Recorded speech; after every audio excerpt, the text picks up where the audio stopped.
yaitu generasi para salaful ummah, generasi terdahulu. Mereka mendapat pujian dari Rasul, ada garansinya. Rasul bilang khairul quruni qarni tsumma alladzina yalunahum tsumma alladzina yalunahum. Yang generasi terbaik itu generasi saya, generasi sesudahnya, dan yang sesudahnya lagi. Berarti ada tiga generasi yang disebut sebagai salaful ummah. Tetapi yang perlu dipahami adalah bahwa ketika dikatakan salaful ummah itu bukanlah maksudnya orang per orang, karena akan ada nanti di antara orang-orang person-person tertentu yang mungkin saja berbeda dengan konsep manhaj secara umum. Akan bisa itu. Oleh karena itu jangan sampai nanti ketika didapatkan ada satu di antara ulama tabi'in yang mengatakan hal yang berbeda, tetapi memang sulit untuk dicarikan landasannya. Nah, ini tidak berarti membuat kita boleh untuk mengikuti yang satu ini. Karena yang salaful ummah itu bukan orang per orang, tapi manhaj, konsep secara umum yang sudah diajarkan oleh Rasulullah sallallahu alaihi wasallam. Nah, dengan arti kata bahwa manhaj yang ada di sini adalah manhaj yang berlandaskan kepada Al-Quran dan Sunnah, bukanlah pendapat-pendapat individu dari kalangan terbaik itu. Sehingga kalau seandainya ada pendapat person, individu tertentu yang ternyata berbeda dengan apa yang dikatakan oleh dalil-dalil syar'i Al-Quran dan Sunnah, maka yang harus diikuti tetap adalah Al-Quran dan Sunnah Rasulullah Sallallahu Alaihi Wasallam. Itu pada kaidah yang kedua. Sekarang kita akan melanjutkan pada kaidah yang ketiga. Kaidah yang ketiga ini belum kita sampaikan. Sekaranglah akan kita coba berikan penjelasan. Dari mana bermulanya istiqamah itu? Ini saya ajukan dulu sebuah pertanyaan untuk masuk kepada kaidah kita. Dari mana kita memulai istiqamah itu? Maka kaidah yang ketiga ini memberikan jawaban. Apa kaidah yang ketiga? Dikatakan di sini aslul istiqamati istiqamatul qalbi. Aslul istiqamah, asal dari istiqamah itu berawal dari istiqamatul qalbi, berawal dari hati, istiqamahnya hati. Maka kaidah ini mengatakan kepada kita, barang siapa yang ingin istiqamah di dalam kehidupannya, ingin tetap berada pada syariat Allah Subhanahu wa taala dalam ketaatan kepada aturan Allah dan Rasulnya, maka diawali dari hati. Karena aslul istiqamah istiqamatul qalbi. Asal dari istiqamah itu adalah konsistennya hati. Rawa al-Imam Ahmad min hadits Anas ibn Malik radhiyallahu anhu anin Nabi sallallahu alaihi wasallam. Ada sebuah hadis yang diriwayatkan oleh Imam Ahmad rahimahullah dari hadis yang bersumber dari seorang sahabat yang namanya Anas ibn Malik radhiyallahu anhu anin Nabi. Jadi yang diriwayatkan oleh Imam Ahmad ini sumber dari sahabatnya adalah Anas ibn Malik. Siapa yang tidak kenal dengan Anas ibn Malik? Anas ibn Malik adalah seorang sahabat Rasul yang sangat mulia, sangat terkenal, yang sudah mulazamah bersama Rasul, bersama-sama dengan Rasul, bahkan menjadi khadimur Rasul ketika dia masih kecil. Ibunya menyerahkan kepada Rasul agar beliau itu siap untuk menjadi khadimur Rasul. Bersama Rasul dia yang mengambilkan sandalnya Rasul. Rasul juga suruh dia untuk mencari sesuatu yang menjadi kebutuhan dari Rasulullah sallallahu alaihi wasallam. Itulah Anas bin Malik. Maka beliau memberikan kesaksian terhadap kehidupan Rasul. 10 tahun hidup bersama Rasul, tidak ada satu kata pun yang keluar dari mulut Nabi dalam artian dia memarahi. Lima fa'alta kaza, lima ma fa'alta kaza. Kenapa kamu begini? Kenapa kamu tidak begini? Sekalipun tidak pernah. Itu kesaksian Anas terhadap akhlak Rasulullah sallallahu alaihi wasallam. Hadis ini dari beliau, anin Nabi sallallahu alaihi wasallam, dari Nabi sallallahu alaihi wasallam, annahu qala. Dan Nabi itu berkata, apa kata Rasul? La yastaqimu imanu abdin hatta yastaqima qalbuhu. La yastaqimu imanu abdin, tidaklah akan istiqamah, tetap konsisten iman seorang hamba, hatta yastaqima qalbuhu, sampai istiqamah hatinya. Ini kan hadis pendek, sangat jelas kan maknanya, nggak perlu diberikan penjelasan panjang-panjang ini. Tidaklah istiqamah iman seorang hamba hatta yastaqima qalbu, sampai hatinya istiqamah dulu. Nah, maka dari hadis ini diambil sebuah pemahaman atau kesimpulan, fa aslul istiqamah istiqamatul qalbi, fal qalbu idza salaha wastaqama tabi'ahul badan. Bahwa istiqamah itu bermula dari istiqamahnya hati, dan hati itu apabila baik, wastaqama, apabila baik dan sudah istiqamah hatinya, tabi'ahul badan, pasti akan diikuti oleh istiqamahnya badan dan seluruh anggota tubuh kita. Kita punya anggota tubuh yang diberikan oleh Allah Subhanahu wa taala, yang rata-rata itu bisa menjadi sumber dosa. Coba hitung berapa anggota tubuh yang ada pada kita yang selalu bisa menjadi sumber dosa. Ada tangan, kita punya tangan, ada kaki yang bisa melangkah, ada mata yang bisa melihat, ada telinga yang bisa mendengar, ada lidah yang bisa berucap. Ini jawareh, ini badan, ini anggota tubuh kita, ini fisik kita. Kapan fisik kita ini akan istiqamah? Iza istaqamal qalbu, apabila sudah didahului oleh istiqamahnya hati. Tapi kalau hatinya yang sudah rusak, maka yang lain ini akan ikut rusak ini. Itu kesimpulan dari apa yang dikatakan oleh Rasul dalam hadisnya tadi. Nah, sehingga Allah Subhanahu wa taala memberikan aturan, memberikan cara apa dan bagaimana supaya hati itu tetap istiqamah. Jadi hati itu ada banyak kerjanya.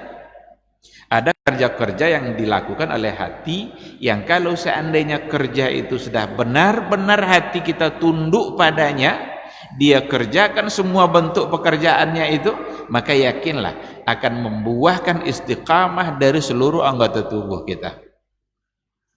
Kalau tidak, maka tidak. Apa itu? Qala Al-Hafiz Ibnu Rajab, Al-Hafiz Ibnu Rajab Al-Hambali mengatakan, fa aslul istiqamati istiqamatul qalbi ala tauhid. Asal istiqamah itu, istiqamah hati yang dimaksud itu adalah istiqamatul qalbi ala tauhid. Istiqamahnya hati, lurusnya hati di atas tauhid, di atas akidah, di atas keyakinan kita kepada Allah Subhanahu wa taala. Oleh karena itu, kerja-kerja hati kita haruslah berada di atas tauhid. Haruslah berada di atas ma'rifatullah. Harus berada di atas pengenalannya terhadap Allah Subhanahu wa taala. Sekarang kita lihat apa saja kira-kira kerja hati itu. Apa saja kira-kira hal-hal yang dilakukan oleh hati, yang kalau seandainya hati kita memberikan kepada selain Allah, rusak hidup kita. Tapi kalau kerja tadi benar-benar diberikan oleh hati kita kepada Allah, konsisten hati kita dengan ma'rifahnya kepada Allah, lalu diberikannya semua bentuk kerjanya tadi hanya kepada Allah, ini akan membuahkan istiqamatul badan, istiqamatul qalbi, tuaddi ila istiqamatil jawarih. Istiqamahnya hati akan menggiring, tufdi ila istiqamatil jawarih, akan menggiring kita kepada istiqamahnya seluruh anggota tubuh kita. Apa di antara bentuk kerja hati itu, atau untuk apa hati kita ini, dan dalam hal apa dia harus istiqamah? Ada pada banyak hal. Famastaqamal qalbu ala ma'rifatillah wa ala khasyatihi wa ijlalihi wa mahabatihi wa mahabbatihi wa iradatihi wa rajaihi wa du'aihi wa tawakkuli alaih. Ini semua adalah merupakan pekerjaan yang harus dikerjakan oleh hati.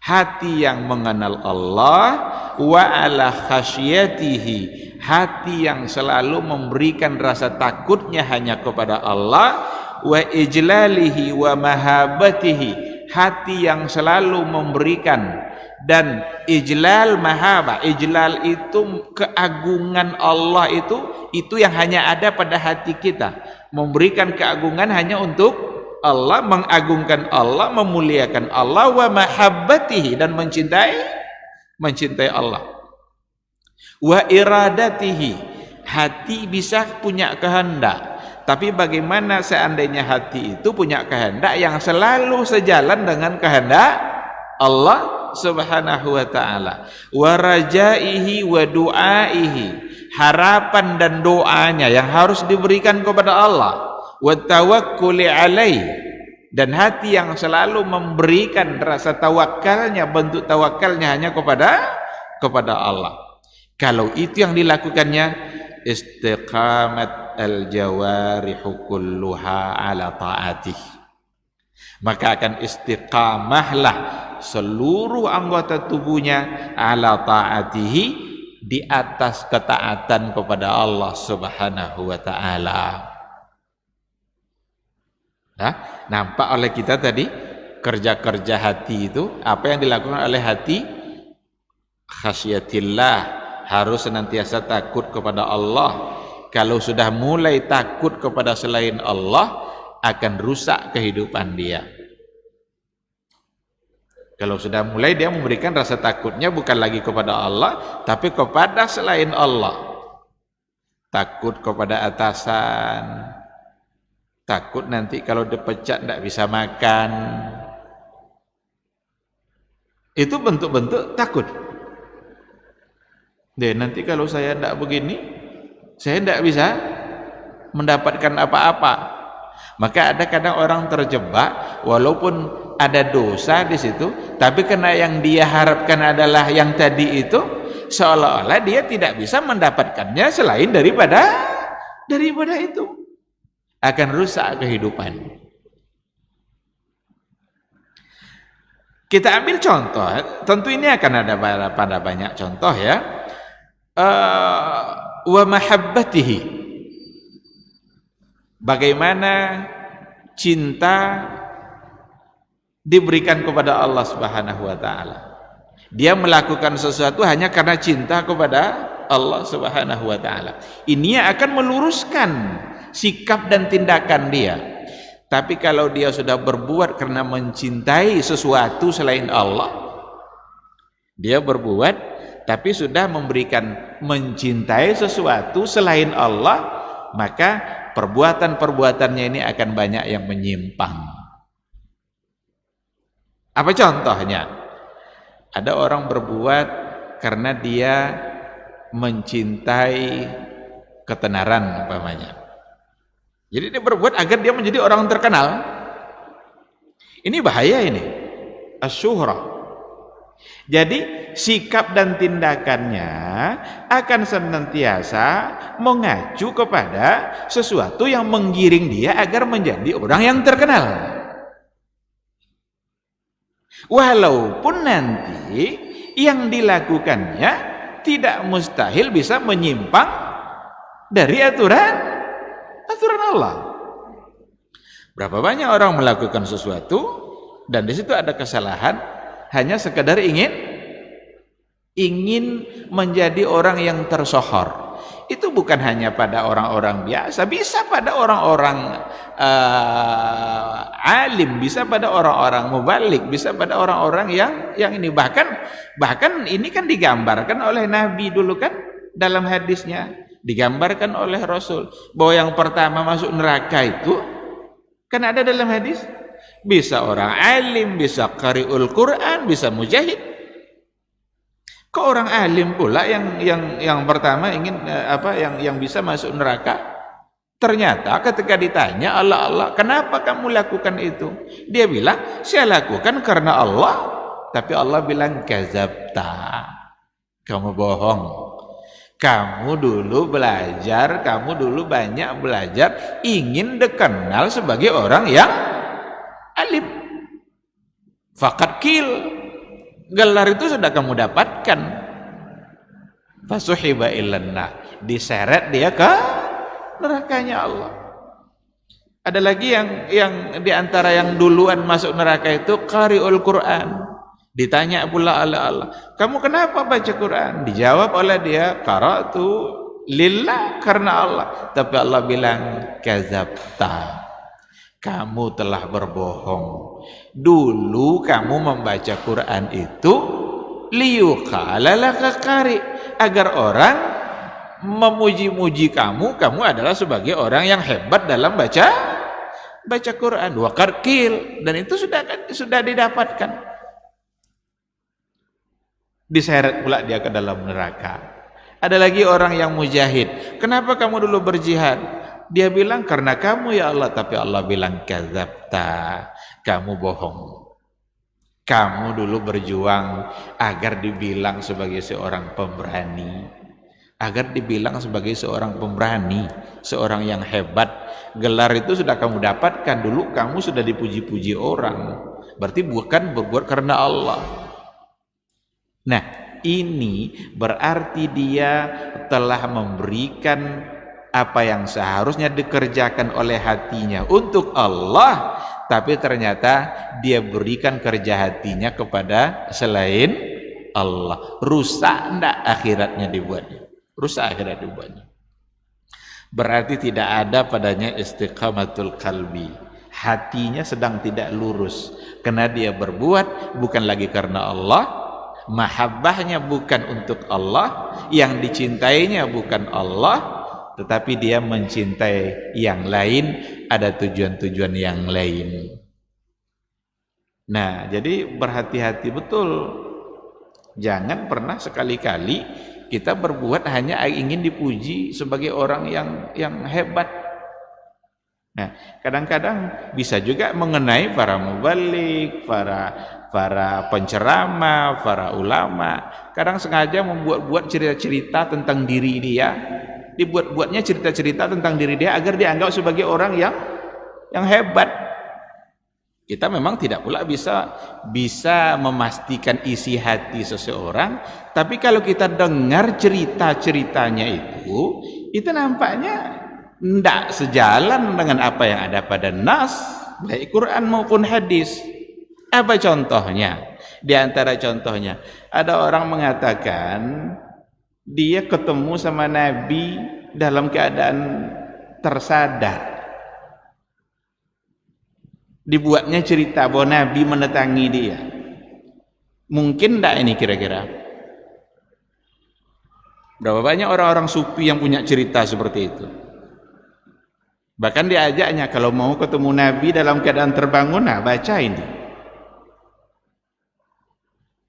Coba kita analisa kira-kira, pakai akal kita akal yang dibimbing oleh wahyu. Jangan semata-mata hanya karena oh itu kan yang ngomong itu kan kiai besar, ulama besar, tidak mungkin dia berbohong dalam ceritanya. Mungkin saja kita bilang dia tidak mungkin berbohong, tapi kalau didengar ceritanya sepertinya bohong. Iya kan? Ketemu Nabi, kita duduk gini, datang Nabi, mungkin enggak? Nabi yang mana lagi yang datang? Bukankah Nabi sudah wafat? Kalaulah memang mungkin ketemu sama Nabi itu, maka istri-istri Nabi setelah beliau wafat mungkin akan lebih sering ketemu sama Nabi. Apa lebih cinta orang-orang sekarang kepada Nabi daripada istri-istrinya sendiri? Kan banyak istri Nabi itu kan setelah Nabi wafat. Ada ndak riwayat yang mengatakan mereka itu Aisyah, Ummu Salamah, istri-istri Nabi itu, ada ndak riwayat yang menceritakan bahwa Nabi datang menemui mereka? Tapi dalam keadaan mimpi itu ada hadis. Memang ada hadisnya. Man ra'ani fil manam faqad ra'ani fa inna syaitan la yatamatsalu bi.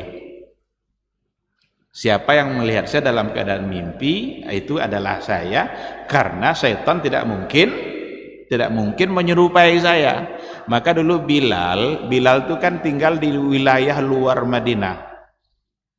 Beliau diutus oleh Nabi untuk berdakwah, tapi lama dia di sana tak pulang, dan ternyata Nabi sudah wafat, dan lama Bilal itu tidak datang ke Madinah. Suatu ketika bermimpi Bilal itu Nabi datang menemui dia. Ini dalam mimpi. Rasul bilang kepada dia, "Ma hadzal jafa ya Bilal." Udah lama kita tidak ketemu, karena dia sudah lama tidak ke Madinah. Setelah bangun itu, yang ada di hati Bilal ketika itu adalah bagaimana agar segera cepat-cepat datang ke Madinah, ziarah ke kubur Nabi. Nangis Bilal ketika itu karena Nabi bilang, kok kamu tak pernah lagi ziarah? Datang dia. Maka kalau dalam mimpi ada hadisnya. Tapi kalau dalam keadaan terbangun, Nabi pula yang datang ke dia, ini omong kosong ini. Walaupun yang ngomongnya orang berjubah, surbannya 7 meter, mungkin yang diputar-putar di kepalanya itu. Tapi ketika berbeda, bertentangan dengan hakikat yang sebenarnya, kita harus tolak. Karena nanti ada konsekuensi. Orang yang ketemu Nabi itu disebut sebagai sahabat. Nah, ini yang ketemu Nabi ini sahabat enggak nih? Kalau dikatakan ketemu Nabi dalam keadaan terbangun. Diajarkan pula ada banyak selawat-selawatnya. Kalau baca selawat itu bisa ketemu Nabi setiap saat, kapan kita mau. Nah, maka ikhwatifillah perlu kita kembalikan cinta, kita berikan semata-mata hanya karena Allah. Kita berbuat untuk mengejar cinta Allah, bukan kita berbuat untuk mengejar sesuatu yang selain tujuannya untuk Allah Subhanahu wa ta'ala. Nah, ikhwati fillah, ada lagi umpamanya wa rajaihi wa du'aihi, harapan dan doanya yang datang dari hati yang selalu hanya ditujukan kepada Allah Subhanahu wa ta'ala. Kalau harapan dan doanya selalu ditujukan hanya kepada Allah Subhanahu wa ta'ala, itulah yang dituntut dari kita. Dan nanti anggota tubuh kita akan ikut untuk tunduk, karena kita sudah memberikannya hanya untuk Allah Subhanahu wa ta'ala. Tapi kalau seandainya harapan dan doa kita tidak lagi murni semata-mata kepada Allah, maka akan terjadi banyak kesirikan-kesirikan. Ada doa yang diberikan kepada kuburan-kuburan keramat. Ada doa yang tidak lagi murni semata-mata hanya kepada Allah Subhanahu wa ta'ala. Ini akan menjadi satu penyimpangan, satu kesalahan akidah yang dilarang oleh agama kita. Karena syirik itu adalah perbuatan yang paling dilarang oleh Allah Subhanahu wa ta'ala. Tidak boleh kita mensyirikkan Allah dengan sesuatu apapun. Meskipun kita mensyirikkannya dengan sesuatu, itu maksudnya baik dengan nabi-nabi atau para malaikat-malaikat yang dekat dengan Allah Subhanahu wa ta'ala. Nah, ikhwati fillah, perlu bagi kita untuk menjaga keistiqomahan hati. Istiqomahnya hati, karena itu akan menggiring istiqomahnya anggota tubuh. Ketika hati kita sudah istiqamah, ketika kerja-kerja hati sudah murni semata-mata hanya diberikan kepada Allah, di saat itulah akan terbentuk sebuah ketaatan yang sempurna dari seluruh anggota tubuh kita, karena yang ada di hati kita hanyalah Allah Subhanahu wa ta'ala.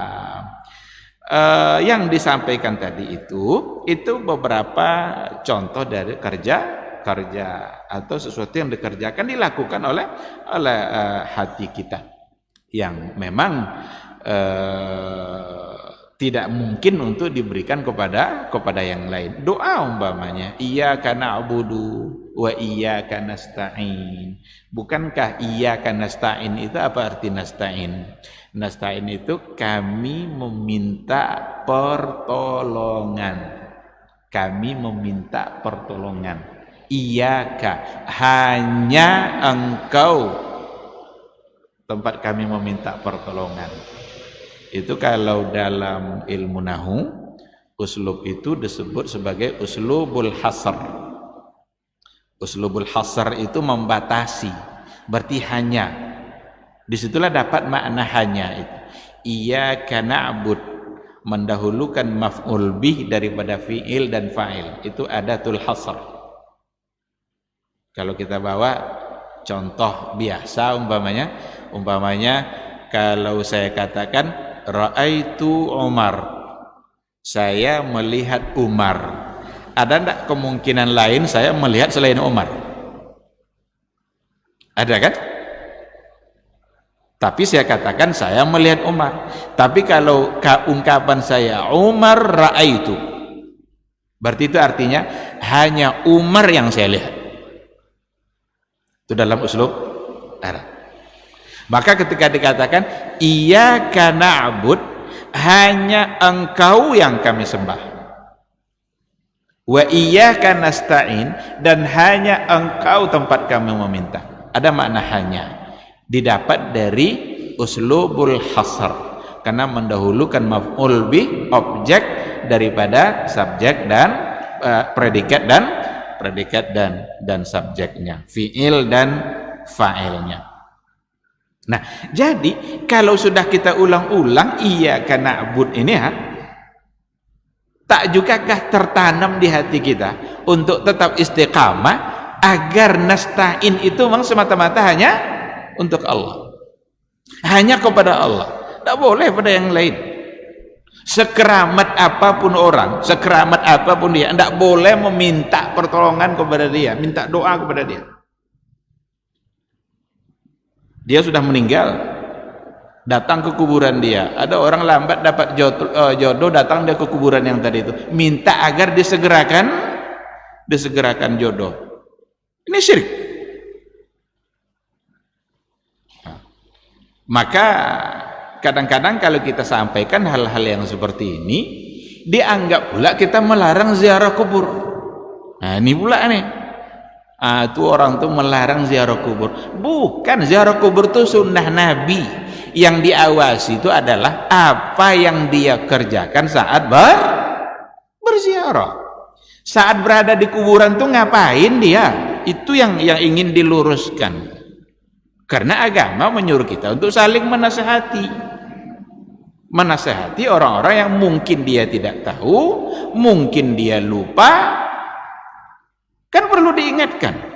Maka persoalannya bukan pada ziarah kuburnya. Ziarah kubur itu ziarah kalau perlu tiap hari. Itu sunnah Nabi ziarah kubur itu.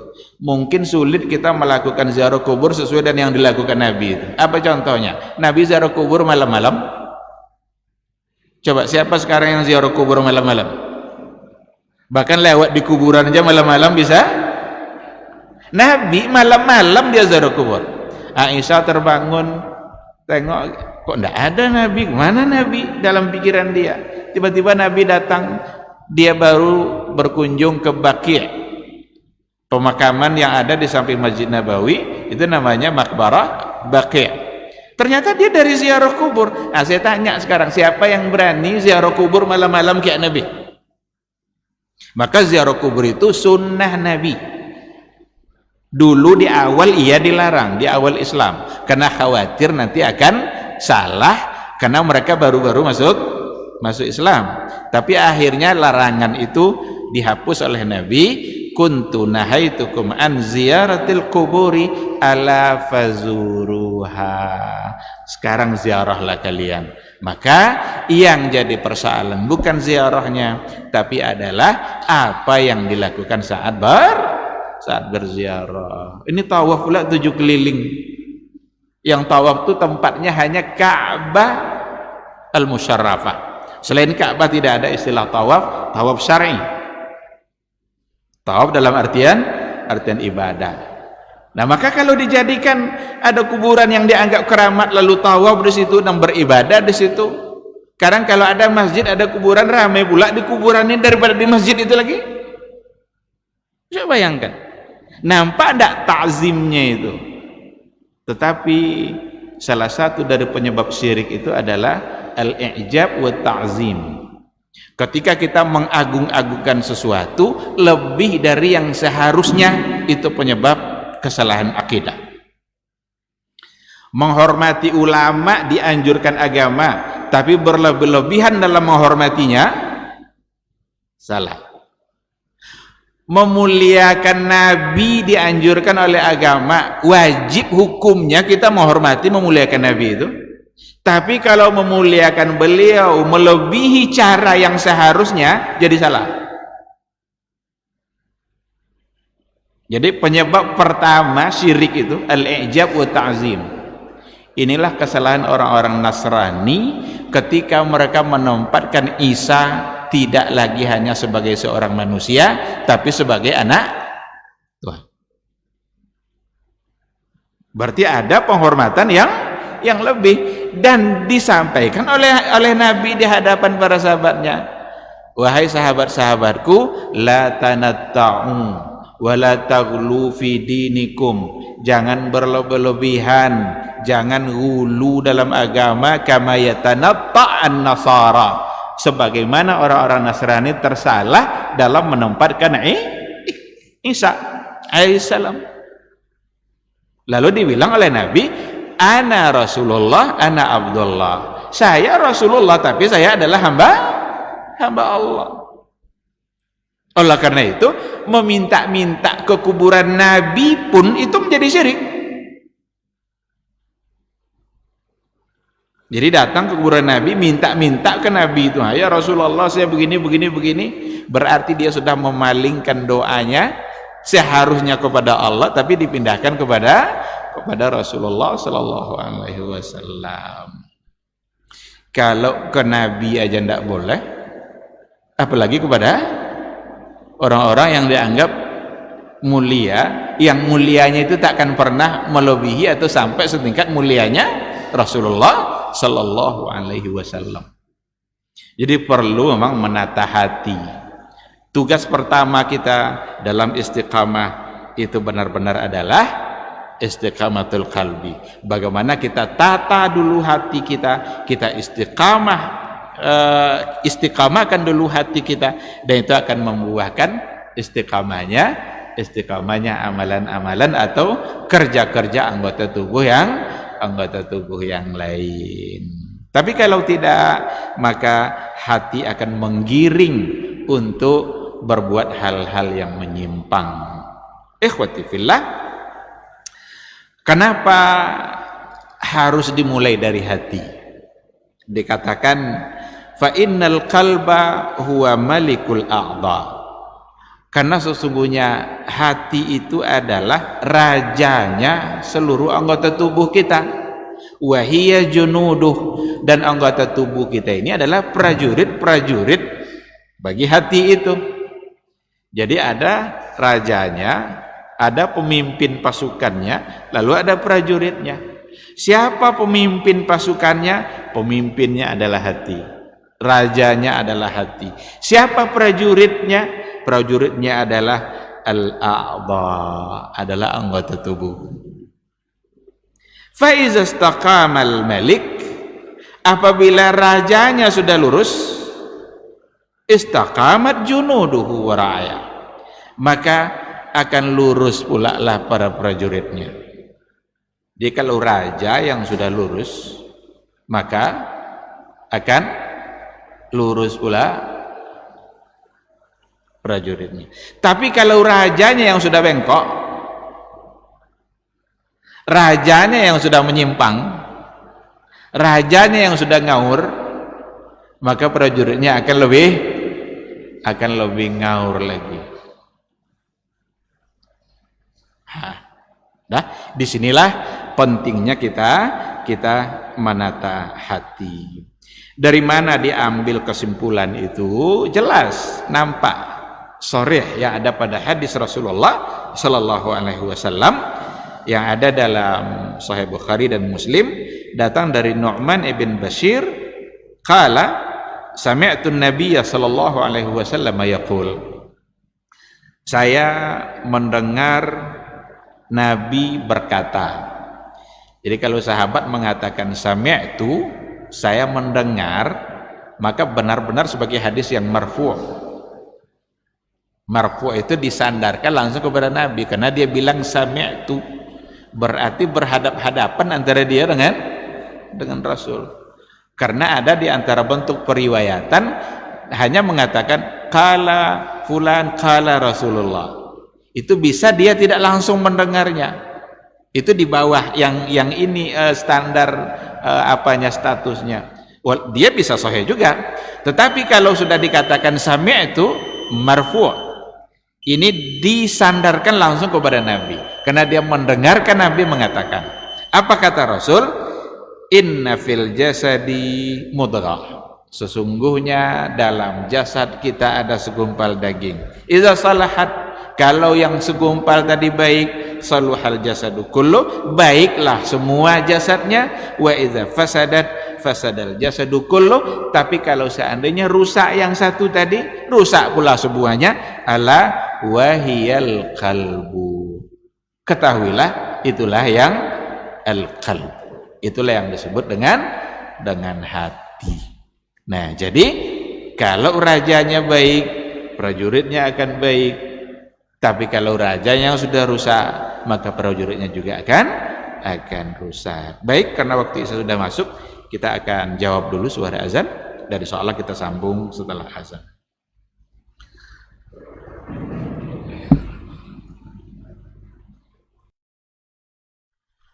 Orang yang keluar dari rumahnya menuju rumah Allah untuk menuntut ilmu syar'i, maka sungguh dia sedang berjalan di jalan ilmu, dan itu akan memudahkannya untuk menuju surga Allah Subhanahu wa taala. Man salaka tariqan yatlubu fihi ilman, salakallahu bihi tariqan min turuqil jannah. Barang siapa yang menempuh sebuah jalan, jalan yang ditempuhnya adalah jalan menuntut ilmu, maka Allah akan mudahkan jalannya untuk menuju surga Allah Subhanahu wa taala. Orang yang berangkat ke masjid untuk menuntut ilmu syar'i dianggap sebagai jihad fi sabilillah. Nabi alaihi salatu wassalam bersabda, "Man dakhala masjidana hadza", barang siapa yang memasuki masjid kami ini, yakni Masjid Nabawi, liyata'allama khairan, untuk belajar atau mempelajari kebaikan, au yu'allimuhu, atau dia mengajarkan kebaikan, kal mujahidi fi sabilillah, adalah seperti orang yang berjihad di jalan Allah.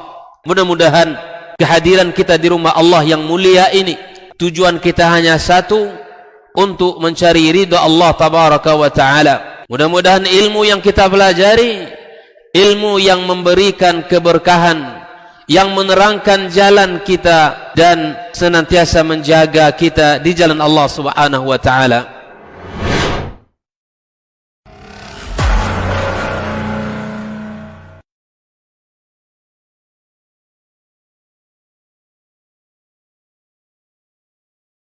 Majtama'a qaumun fi baitin min buyutillah yatluna kitaballah wa yatadarasunahu fima bainahum illa nazalat alaihimus sakinah wa ghasyiyatuhumur rahmah wa haffat bihimul malaikah wa dzakarahumullahu fiman indah. Tidaklah suatu kaum duduk di salah satu rumah Allah membaca ayat-ayat Allah dan sama-sama mempelajarinya kecuali turun kepada mereka as-sakinah, ketentraman dan kenyamanan, wa ghasyiyatuhumur rahmah, dan mereka diliputi pula oleh rahmat, kasih sayang dari Allah Subhanahu wa taala, wa haffat bihimul malaikah, dan mereka pun dikelilingi oleh para malaikat karena malaikat suka majlis-majlis zikir dan ilmu. Wa dzakarahumullahu fiman indah, dan Allah akan banggakan sebut-sebut mereka di kalangan malaikat-malaikat yang ada di sisinya, di masyarakat atas. Mudah-mudahan kita termasuk yang sering disebut-sebut di sisi Allah di kalangan para malaikat, dan di akhir majelis ini mudah-mudahan kita pula mendapatkan seperti yang tersebut dalam hadis qudsi, qumu maghfuran lakum, silahkan berangkat meninggalkan majelis ini dalam keadaan diampuni dosa-dosa kalian.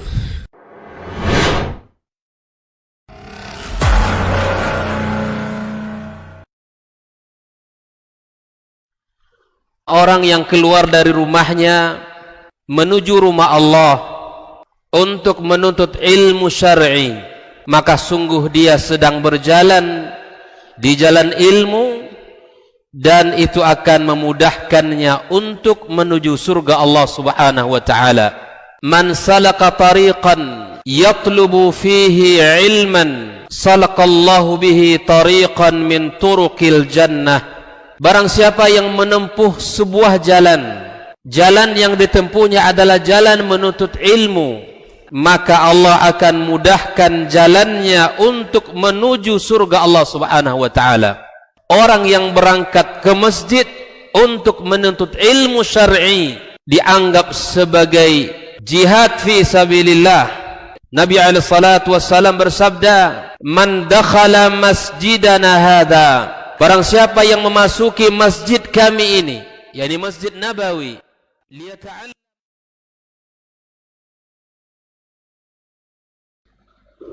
Bismillahirrahmanirrahim. Alhamdulillah, wassalatu wassalamu ala rasulillah wa ala alihi wa sahbihi wa mawala. Ikhwati fillah, kita lanjutkan sedikit, tapi nanti saya sisakan waktu untuk berdiskusi, bertanya jawab kalau seandainya ada pertanyaan. Sedikit aja. Tadi kita sudah katakan bahwa berdasarkan kepada hadis yang tadi itu sangat sejalan, seirama dia, bahwa sesungguhnya ketika yang segumpal yang ada pada jasad itu adalah baik, maka akan berpengaruh kepada baiknya yang lain. Kalau dia baik, baik; kalau dia buruk, maka akan berpengaruh pula kepada buruknya yang lain. Ini menggambarkan bahwa hati itu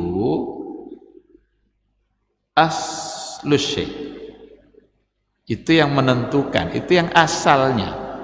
Karena hati itu dia akan menggiring kita untuk melakukan sesuatu, karena dia maliknya, dia rajanya. Raja itu kan kerjanya memerintah, dia perintahkan mata, dia perintahkan lisan.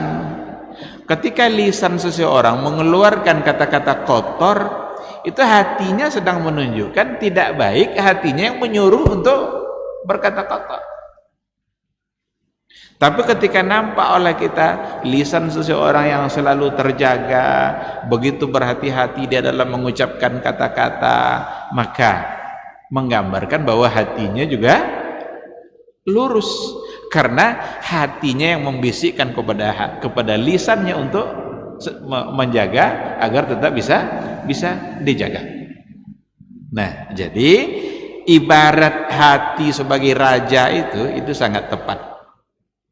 Dan ibarat anggota tubuh kita adalah sebagai prajurit-prajurit yang siap untuk diperintahkan, memang juga pada tempatnya. Maka anggota tubuh kita akan berbuat sesuai dengan apa yang ada pada hatinya, dan itu gambaran dari hati yang dimiliki oleh seseorang. Dalam Al-Quran dikatakan oleh Allah Subhanahu wa taala yauma la yanfa'u malun wala banun illa man atallaha biqalbin salim. Nanti semua kita akan mempertanggungjawabkan semua perbuatan kita, akan dihisap, tidak bermanfaat lagi.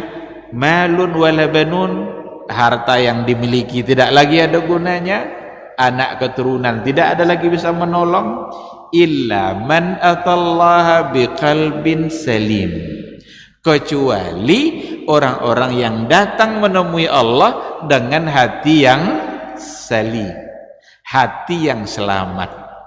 Orang-orang yang menemui Allah nanti dengan hati yang selamat, maka hati yang salim inilah yang senantiasa membimbing anggota tubuh dia untuk berbuat baik. Maka semua kerja-kerja dunianya yang sudah dikerjakan dengan kalbun salim, itulah yang akan bermanfaat bagi dia di akhirat kelak. Semua bentuk amal kita, ibadah kita, semua kebaikan-kebaikan yang pernah terlaksana, dasarnya adalah kalbun salim. Itulah yang akan bermanfaat nanti di sisi Allah Subhanahu wa taala ketika kita dihisab. Tapi jika kita membawa kalbun yang tidak salim, yang tidak selamat, yang tidak baik, maka berarti semua itu akan membuat dia menjadi susah, menjadi sulit di dalam hisab ketika nanti berhadapan dengan Allah Subhanahu wa ta'ala. Itulah sebabnya Rasulullah sallallahu alaihi wasallam di antara doa beliau Allahumma inni as'aluka qalban salima. Allahumma inni as'aluka qalban salima. Hadis ini diriwayatkan oleh Imam Ahmad, Imam Nasai, yang doa Nabi tadi itu. Maka boleh bagi kita, bahkan bagus bagi kita kalau mengulang-ulang doa ini. Sebagaimana Nabi mengulang-ulang doa, pada pertemuan yang dulu ada satu doa yang diulang-ulang Nabi, ya muqallibal qulub tsabbit qalbi ala dinik. Ya yang maha membolak-balikkan hati, tetapkan hati saya di atas agamamu. Nah, pada kaidah yang ketiga ini ada satu doa yang Nabi biasa mengulang-ulangnya, Allahumma inni as'aluka qalban salima. Ya Allah, aku memohon kepadamu agar diberikan hati yang selamat, hati yang suci, yang bersih. Kalau selevel Nabi aja ini doanya, kira-kira bagaimana dengan kita? Tidakkah kita lebih pantas lagi untuk mengulang-ulang doa ini? Nabi saja, orang yang hatinya sudah dibersihkan, 2 kali dibelah dada Nabi itu. Waktu kecil ketika dia bersama anaknya Halimah As-Sa'diyah di Bani Sa'ad, dibelah dadanya. Sebelum Isra Mi'raj ada lagi syakkus sadar, dibelah lagi dadanya.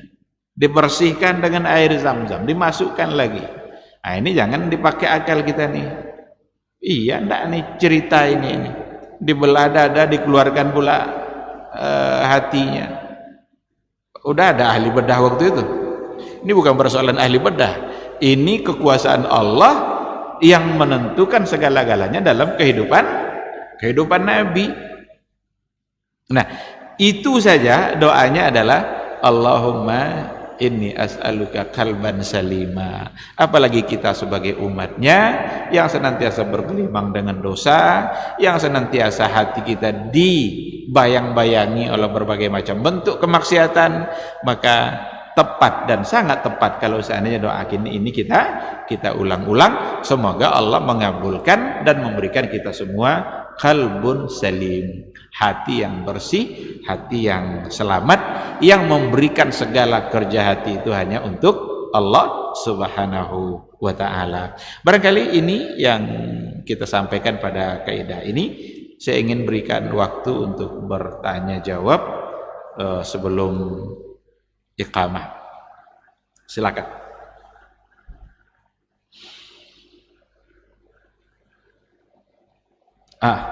Fadhal.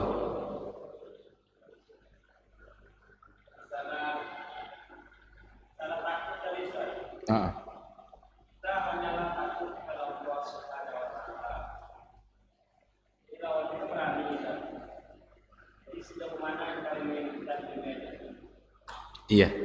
Apa sebenarnya makna takut kepada Allah dan takut kepada selain Allah? Ini kita berjalan, ada ular besar, takut kita. Apakah itu bentuk dari takut kepada selain Allah? Maka al-khawf itu nanti ada al-khawfut tabi'i, ada takut yang sifatnya tabiat. Siapa yang tidak takut sama harimau? Siapa yang tidak takut sama serigala? Iya kan? Tetapi kalau ketakutan tabi'i seperti itu sesuatu yang dalam kehidupan kita ya biasa itu.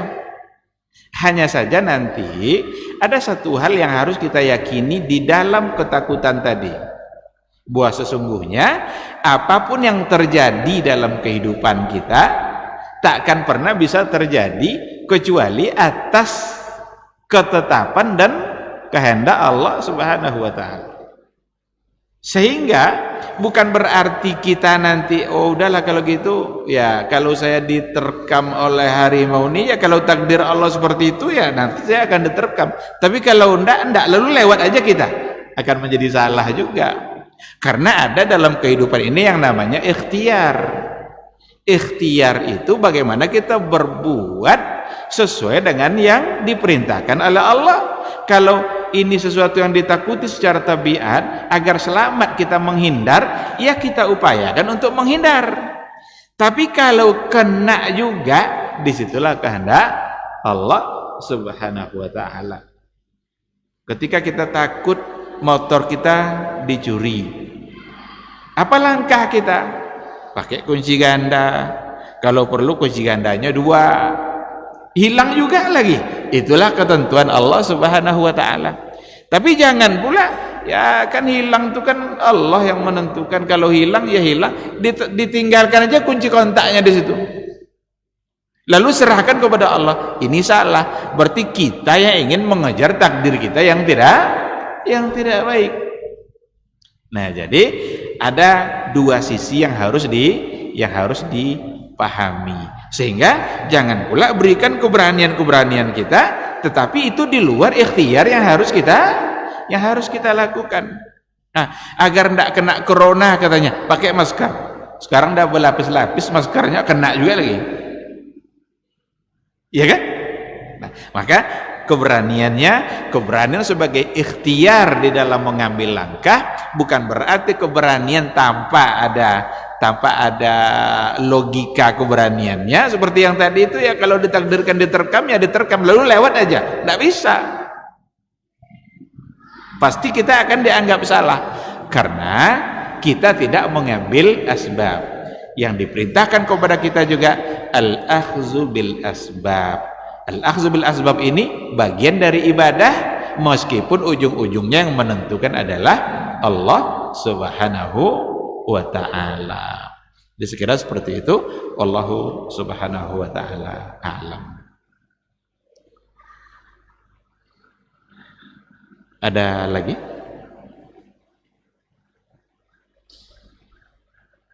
Tidak ada?